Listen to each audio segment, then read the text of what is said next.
సీట్లు ఏమో ఇంటికి వచ్చి అడిగారండి. అడిగితే వేసాము. ఆమె వచ్చింది ముందు. ఆమె వచ్చి అడిగి 50,000 సీట్లు కాడి నుంచి 5 లక్షల సీట్లు దాకా ఇంకా 10 సంవత్సరాల నుంచి చేస్తున్నాము. లాస్ట్కి వచ్చేసరికి మోసం చేసి వెళ్ళిపోయారు. ఇస్తామని ఇప్పుడు మాకు 10 లక్షలు రావాలి. అసలు వాళ్ళు లేరు, వెళ్ళిపోయారు. ఇల్లు వదిలి వెళ్ళిపోయారు. ఇల్లు 4 ఇళ్ళు రెంట్లకు ఇచ్చారు.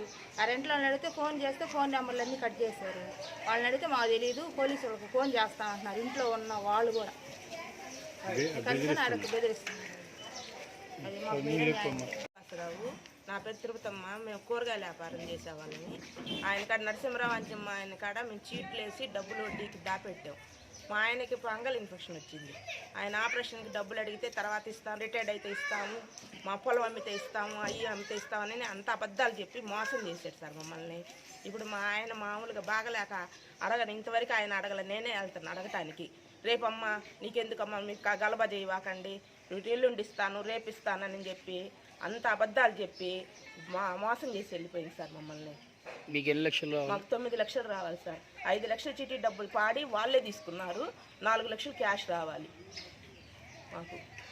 మా ఆయన మా పెద్ద మార్కెట్లో కూరగాయల వ్యాపారం చేసేవాడు.